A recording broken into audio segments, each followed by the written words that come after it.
صدقہ لینے نور کا، آیا ہے تارا نور کا۔ ہم نے کہا بی بی پاک، وہ ستارہ جو آپ کے گھر پر آیا تھا وہ یوں ہی نہیں آیا، گرنے نہیں آیا، بلکہ اللہ کا محبوب جب تمہارے گھر میں جلوہ فرما ہوا تو اللہ تعالیٰ مصطفیٰ کی آمد کی برکت کے صدقے میں نور کے لنگر کو تقسیم فرما رہا تھا، نور کی صدقات کو لٹا رہا تھا۔ جب ستارے نے دیکھا کہ محمد مصطفیٰ کے در سے نور کا لنگر بانٹا جا رہا ہے، وہ ستارہ نور کی خیرات لینے کے لیے درے مصطفیٰ پر چلا آیا۔ جب وہ ستارہ قریب ہوا، میں نے زبان حال سے پوچھا، وہ ستارے تو نور کی خیرات لینے کیوں آیا ہے جبکہ تجھے اللہ نے خود نور سے بنایا ہے، تو سراپا خود نور ہے، کہ نور کی خیرات لینے کیوں آیا؟ تو ستارے نے زبان حال سے کہا، ارے او نادان، اللہ نے مجھے نور تو بنایا ہے، مگر جس نور کے صدقے میں مجھے نور بنایا ہے یہ وہی تو نور والا آیا ہے۔ ابھی تو اعلیٰ حضرت نے فرمایا ہے، صبح طیبہ میں ہوئی بٹا ہے آرا نور کا، صدقہ لینے نور کا آیا ہے تارا۔ ستارہ بھی نور کا صدقہ لینے آیا ہے، وہ خود سراپا نور کا ہے، کیا ہے؟ اللہ تعالیٰ نے محبوب کو یہ کمال عطا فرمایا۔ اب جب سب محبوب کی آمد ہو گئی تو ایک دنیا نے عجیب معجزہ اس دن دیکھا، جس دن سرکار علیہ السلام کی ولادت۔ اب آپ دیکھیں بہجت الاسرار کے حوالے سے علماء نے لکھا، شرح کلام رضا کے اندر بھی علامہ مفتی فیض احمد ویسوی رحمۃ اللہ رضوان نے لکھا، کہتے ہیں کہ جب اللہ تعالیٰ نے اپنے محبوب کو رحمت للعالمین بنا کر بھیجا، راحت العاشقین بنا کر بھیجا، خاتم النبیین بنا کر بھیجا، تو بہت سارے معجزات دنیا میں ظاہر ہوئے اور دنیا نے نظارہ دیکھا اللہ کی قدرت اور اس کی رحمت کا، مگر اللہ تعالیٰ کی قدرت اور اس کی رحمت کا ایک نظارہ دنیا نے یہ دیکھا کہ جب محبوب 12 ربیع الاول کی صبح کو مکے کی سرزمین پر جلوہ فرما ہوتے ہیں، اس سال بھی بہت ساری عورتیں حاملہ تھیں، اس دن بھی بہت ساری ماؤں نے پوری دنیا کے اندر بچوں کو جنم دیا، مگر میں آپ سے پوچھتا ہوں کہ آپ اتنی عمر گزار چکے، مگر میں آپ سے پوچھتا ہوں، مجھے بتائیے کیا کبھی آپ نے یہ سنا ہے کہ بنارس کی سرزمین پر یا ہندوستان کی سرزمین پر 5000 بچے فلاں دن پیدا ہوئے، ہر گھر میں لڑکی پیدا ہوئی؟ کیا آپ نے کبھی یہ سنا ہے کہ ہندوستان میں فلاں دن 10,000 بچے پیدا ہوئے، ہر گھر میں لڑکا پیدا ہوا؟ آپ کہیں گے نہیں مولانا، ہم نے یہ کبھی نہیں دیکھا نہ کبھی سنا،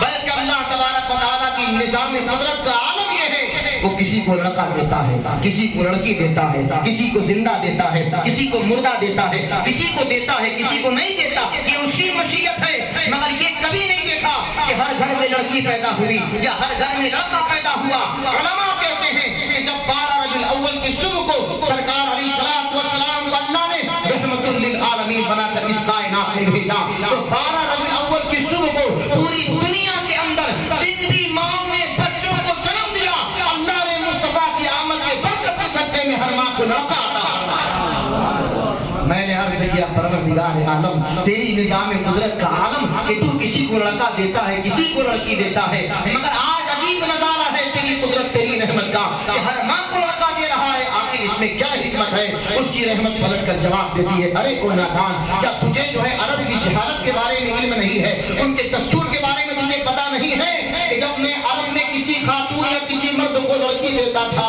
وہ اپنی جہالت کی بنیاد پر اس پر ظلم کیا کرتے تھے، اس کا گلا دبا کر مار دیا کرتے تھے، یا اسے مٹی گلے دبا دیا کرتے تھے، یا اسے کنویں میں پھینک دیا کرتے تھے، یا اسے زندہ کر گور کر دیا کرتے تھے۔